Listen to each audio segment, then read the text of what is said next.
trauma is in a layman's language, in simple understanding, or maybe even post-traumatic stress disorder and what it means.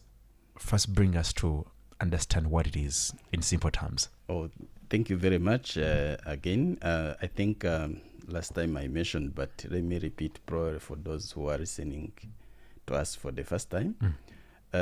Trauma happens when somebody meets a very stressful life events. And in particular now in Rwanda, we are talking about genocide against the Tutsi 1994, which is extreme severe traumatic event. And when people get this severe traumatic events, it doesn't leave them like that. It causes a lot of issues, especially on psychological part of it, physical part, and even social disruption. So, and one of the very important, the cardinal symptoms of the post-traumatic stress disorder, which may come as a result of trauma, is that people who face these severe traumatic events, they are risking to get the symptoms like flashbacks, and this is reliving experience.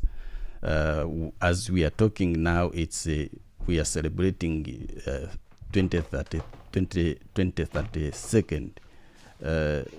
The 32nd. Yeah, the 32nd commemoration. But people who experience trauma now may experience like he or she was experiencing during the same period. They literally go back to the time they go it back. was happening. Yeah, and this is called reliving symptoms or flashback. And another thing is that they are always hyper vigilant. So they are very alert, and they are very fearful because they think something is likely to happen at the moment. And then another thing is that they actually avoid anything that reminds them about the event. So those three things are very important when you are making an evaluation and assessment to see if somebody is really struggling with this disorder. So literally, such people now during this time of course, 100 days of Kwibuka, they are affected in this case. Yeah, because during this period, there are a lot of reminders. Stories, there are a lot of reminders, the songs, the testimonies, the speeches. These they caused some emotional triggers, and then many of them get into crisis. And thank you for bringing us to understanding, by the way. And like you said, for the first time, in case somebody doesn't know how to identify these, now I'm sure they know very well. If they probably know somebody who's a survivor, and not only just the genocide, by the way, it could also be specifically for this 100 days, but also even other life experiences. Maybe you've experienced a certain very severe accident. Yes, or relationship. Maybe there have been some violence in a marriage or relationship, and then you're traumatized because of the experiences you had. Especially those who experience like violence, rape. Those things are also they risk to the people developing a post-traumatic stress disorder. So now, what are the common, for now in this case for the genocide, now what are the most common mental health conditions among the genocide survivors? Well, I think I wanted us to bring this forward, that normally when people encounter a very severe traumatic event like genocide, as an example, it's very hard that one gets you can single out one mental condition, and this is why I want us to discuss that. Probably what is very common is post-traumatic stress disorder, but a lot of studies have shown that the post-traumatic stress disorder it doesn't stand alone. Sometimes there is a comorbidity with other mental health condition like anxiety, depression, and people even end up abusing drugs.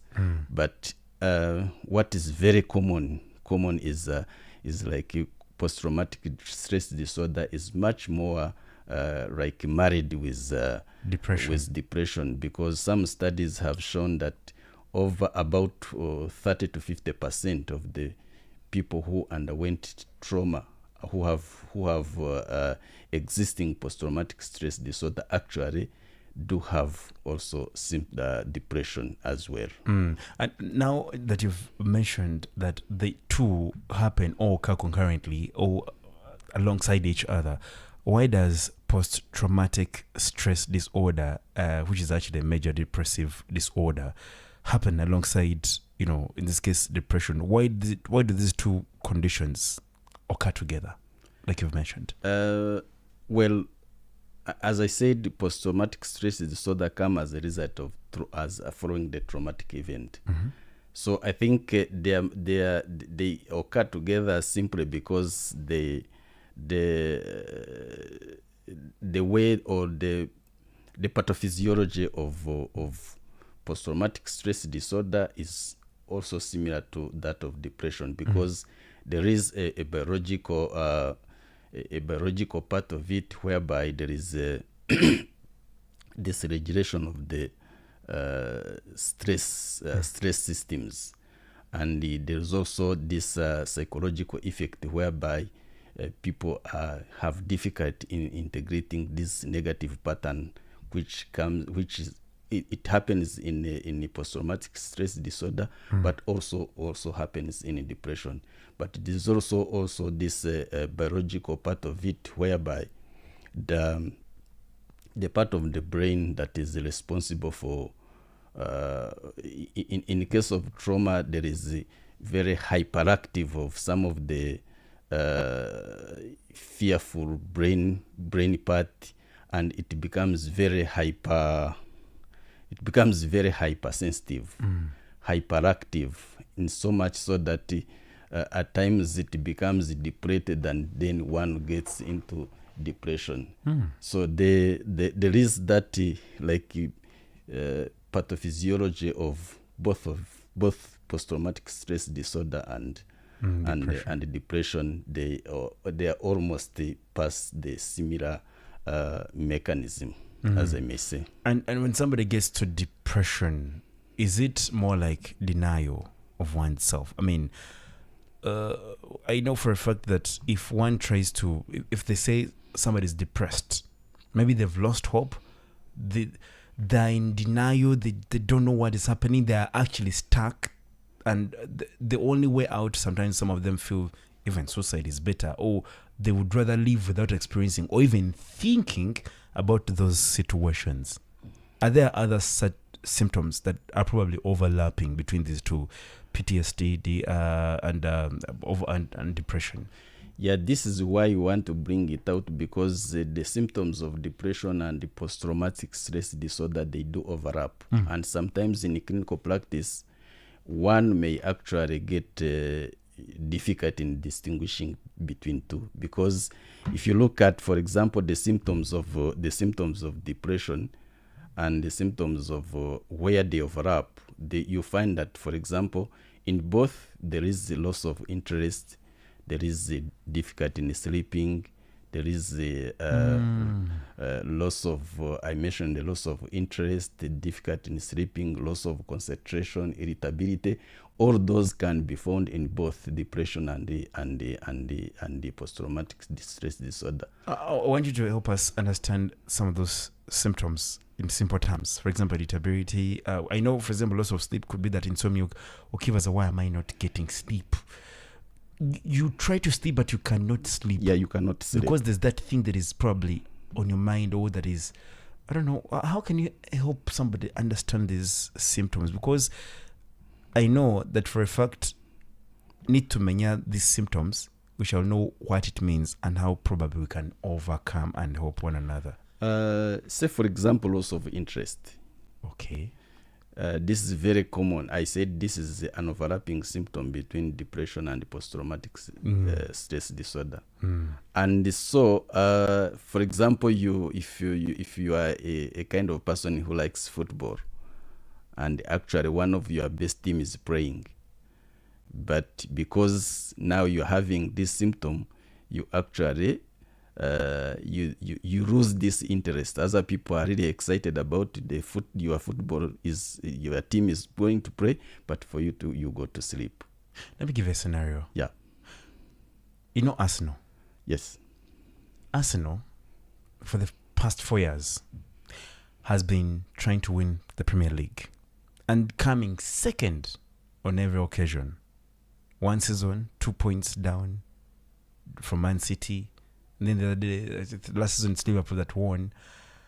And this season, it was most likely that Arsenal is going to win. As we speak now, Man City has a game in hand. Within 6 points, of course, within Arsenal's reach. Arsenal has 32 games.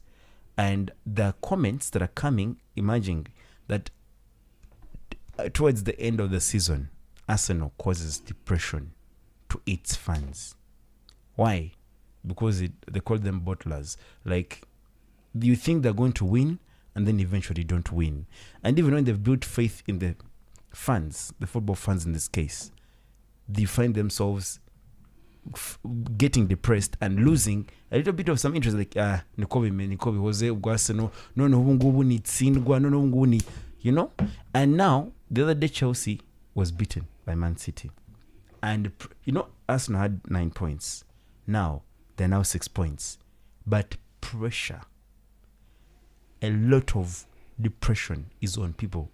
There's a story of some people who actually committed suicide because they believe, again, it's going to be another loss. So the faith built by the team not being withstood with the conditions available for the fans. The fans are so anxious, but now some of them are weak that, could I call it weakness or it's too much passion, that when they lose, they get depressed now. And there's somebody who was saying they were going to sue Arsenal for emotional damage and causing depression in the fans. Some were telling me that, you know what, if they don't win it this season, I'll lose interest. I will not do it again. I will not want to watch them again. I will not believe in them again. Is that the kind of interest probably you're talking about? No, I think that is a different thing. What I meant as a symptom of a depression is that you enjoy watching Arsenal playing, but this time because you are sick, you're having depression. Arsenal is playing, and for you go to bed. Even when it's winning. Even when it's winning. Actually, even when it's winning, when you have a depression, and one of the symptoms, yes. Oh. You lose actually interest. You lose interest in some of the things that you enjoyed. You enjoy most. So it doesn't excite you anymore. Yeah. So now, is it also a depression? Like it loses and people lose faith? No. Actually, a depression is a disease condition, and it has got different symptoms. Okay. Actually, one symptom does not qualify to make a diagnosis. So to make a diagnosis of any mental disorder, there must be a group of symptoms, and those group of symptoms, they should be there for a number of days, and then they should be severe enough to cause impairment in functioning. And that is why sometimes when your team loses and you get angry and you get bitter and sometimes you cry, that one doesn't qualify you to say this is a depressed. Yeah. I think people should really understand that you can have a reaction, a loss, and you feel bad, you cry, but that one does not qualify somebody to say this has a clinical depression. So now that is on losing interest. What about irritability? Now irritability, now when you are irritable, it means now you are not able to have a social connection. So because if you are working with some people, they say something minor and then you become irritable, and and you really you are such a kind of troublesome, and people may think you are actually a very difficult person, but actually this is a sign that you are struggling with one of the symptoms of depression, which is irritability. Yeah. So those are the two There's a third one you There, mentioned. yeah, I mentioned sleep disturbances. Yes. I mentioned I think I didn't say that there is always a loss of energy in most cases, and even difficulty in concentration. For example, you cannot engage into activity and to its completion. So you are moving from one thing to another. So those are some of the symptoms of depression that actually overlap with the symptoms of the post-traumatic stress disorder. But there are also other additional symptoms of depression, like persistent sadness and feeling of guilt or worthlessness, or sometimes when it becomes so severe, people may even start having some suicide thoughts. Yeah. Wow, that's quite interesting. See, he's helping us understand the symptoms, because if you know these symptoms, you can either know through evaluating yourself, depending on how you are living, or upon evaluating yourself, yes, you'll know that, okay, this and this is on me. I think I'm getting this disorder, or I'm a little bit depressed, depending on the conditions, of course, around you and what the examples have been, as it's told us. And also, you'll also be able to identify somebody, or someone within your community. You'll be able to tell that. Even in your family, in your family, your siblings, your parents, or you can actually, through identifying these symptoms, you can identify that my child or my wife or my husband is really struggling, and because there is a change in the behavior, and especially you who is working with this person or is staying with this person, you are the right person to actually identify these early warning signs and symptoms, and what we would wish is that these things should be actually captured at another stage, because the earlier you capture these symptoms and the earlier you seek help, the better outcome you get. Now, Dr. Charles, when you mention all these things, I get to ask myself, if I'd identify any of these symptoms or maybe signs from somebody next to me, is there a need for me to worry or pick interest in trying to help them, even if they are not willing to be helped? Or because some of them find themselves in these situations without knowing. So if I identify some in, say, my colleague or friend or family member or my child, when is the right time for me to reach out to them and help them? Actually, the area you identify this, and this is why we want people to identify some of these new kind of behaviors. Say, for example, you normally dine with the whole family at night, and then somebody says, I don't feel like coming to dine with you. You understand? Sometimes people may think this may take it lightly, but you should go further to ask why this person is losing the interest of coming together with other family members for dining. So once you identify, even if it is one symptom, once you identify it, please don't take it lightly. You should take a further step to see what is really happening. Yeah.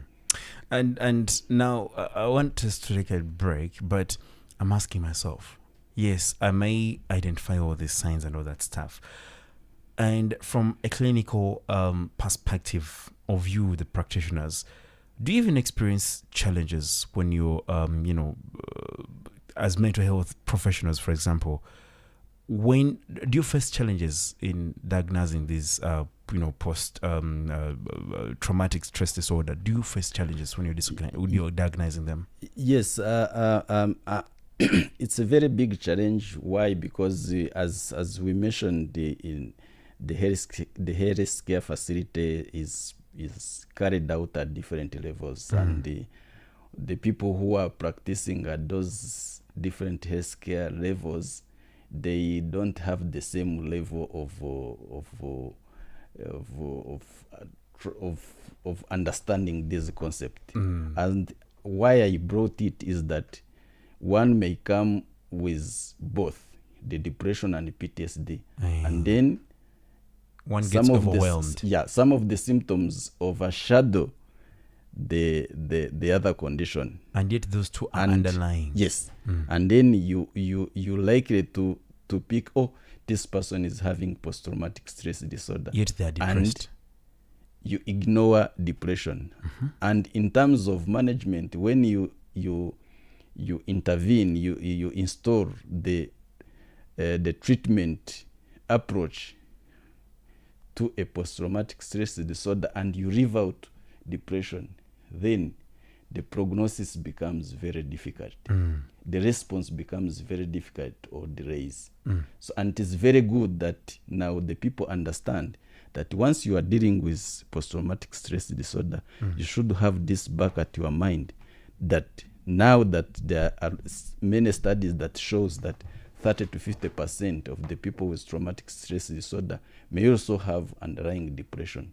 So it's very good now to have this concept back at your mind. And when you have this concept back at your mind, then you are able to help this person more comprehensively. Now, is this a call to the medical practitioners to always pay attention? Yes. This is the fact that because they are linked and the symptoms are almost similar, and so there is likelihood of missing one diagnosis and pay attention to another diagnosis. And this one brings the poor response to the treatment because one of the other condition is left unattended. Just to appreciate, by the way, all the medical practitioners, especially the counselors and those psychiatrists that always help out, in diagnosing all this. It's only that sometimes it can become a weakness, like doctor says, and then you overlook, these other underlying yet overlapping symptoms that may lead you to indeed conclude that this person is probably having this disorder, PTSD, and yet rather, yes, they have that depression. So it's very important that you pay attention to this. This is the call that you're actually trying to mean. Yeah. Well, we're still with Dr. Charles from Solid Minds here in Rwanda. They are partners in wellness and relationship issues. And like previously we've had Justine, we've also had Shantari, and now this month we have Dr. Charles, and each and every single month we look at a certain theme, and this month we're looking at the theme of trauma and other underlying issues. Should you be able to want to participate on the show, it's 0791230600. You can send us a message, or either way, some feedback, but also to remind you that we are live on YouTube. You can also go and catch up the conversation. Just maybe heading to work and you're probably unable to tune in, but feel free to go and catch up the conversation on YouTube as well. But also you can share a link with your friends.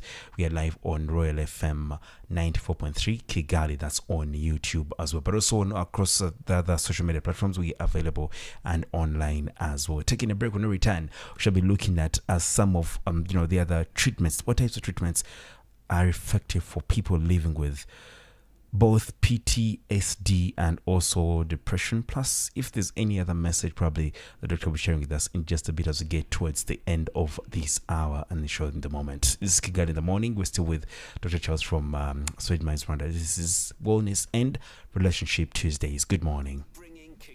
Together. Yeah. 94.3 Royal F. The heartbeat of Kigali, Tupac, Do for Love, Whatever You Do.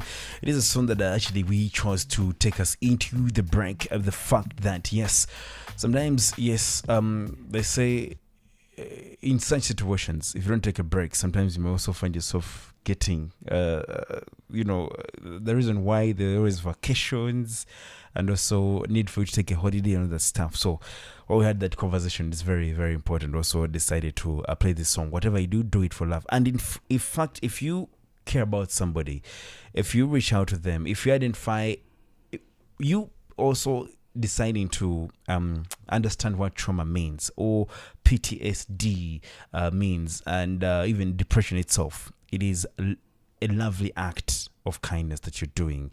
And so if you identify these symptoms in somebody, you're doing something out of love and for love. And doctor, I remember before going to the break, I had asked whether there are certain types of treatments that are effective for people living with PTSD or even depression, are there clinical, treatments? Several of them. Did you have? Are they there? Yeah, they exist several treatment approaches, and as we mentioned, these are we targeted the symptoms, and depending on the severity of symptoms. So there are those who have minor symptoms. So those with minor symptoms can be treated with counseling, with psychotherapy. So the psychotherapy helps it to, in the process of addressing these the negative trauma patterns, negative thoughts about the trauma. So if they are a kind of not really very severe form, it can be treated with psychotherapy. So the psychotherapists who are trained to offer this kind of treatment. And when the symptoms becomes so severe, sometimes they need to medication, and this is now where the psychiatrist comes in, because psychiatrists are trained medical professionals to be able to make diagnosis of severe psychiatric condition and be able to offer even medication. So in this case, whether depression or post-traumatic stress disorder, when the symptoms are very severe that warrant in combination, in addition to psychotherapy, also we administer the antidepressants, which helps them to actually now improve their mood, and then they come to their normal way of expressing their emotions and feelings. Yeah. You mentioned about some serious or minor, in this case, minor situations that may require therapists. Yeah. And some that may require, after diagnosis, the psychiatrists. What are some? No, I think they may repeat so that people who are listening may really understand. So when we are making diagnosis of any mental disorder, so we are considering the symptoms, and the way these symptoms appear, they vary in terms of severity. Okay. Yeah. So when the severity is when it is not very severe, then it's considered minor now. It's considered mild. Mild, okay. Yeah. So this one can go away, can be dealt with offering psychotherapy, counseling, talk, things like that. But when they are very severe, that's when you issue antidepressants. They actually, when they are very severe, like in depression, it becomes so severe that even one has a very suicide thought or even attempt. So this is really needs to have medication on addition to psychotherapy. But they also, not only that, there is also a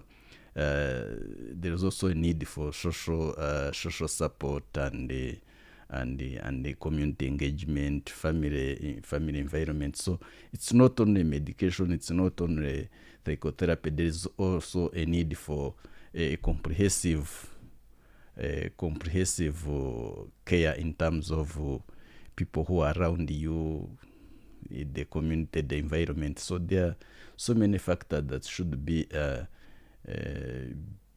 aligned to make sure that somebody who is struggling can actually respond better. Yeah. And during this time, for example, of commemoration, and some people, some may have healed, but others get weak. And at that times, some may feel like, yes, I've healed, I no longer experience this, but if something happens, say to a friend or somebody that I know, I directly get affected.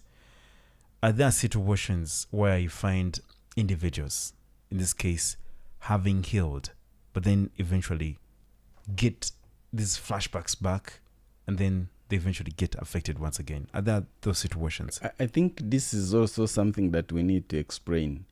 So having been healed, it doesn't mean that you completely forget or you don't get you don't recognize the losses that happened. But we say this person is really struggling or is having disorder when they have those symptoms, and when those symptoms are actually very severe, and they are severe enough to cause impairment in somebody's daily functioning and quality of life. You understand? Very clear now. Yeah. So it's not like somebody's going to get healed and then forget about what happened. But what happened, you should know that this happened, but this one, you should be able to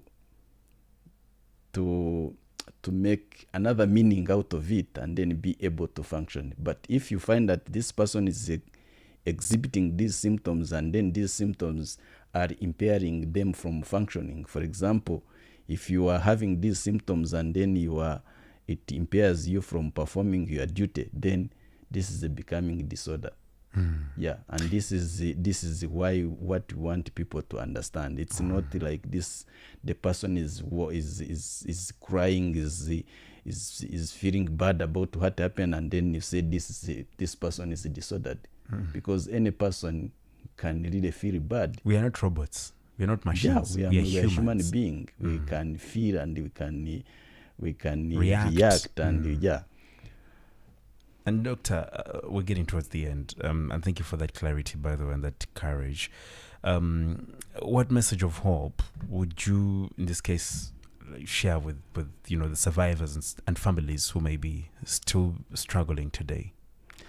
I think one of the clear messages is that if you yourself or you see somebody who is struggling, please help him to seek for help, because it is possible that one who is having a disorder or who is struggling it's possible that he can recovery is possible. So this is one of the messages, that if somebody or you is struggling with such a kind of symptoms, then please help this person or seek help so that you can be helped and recover.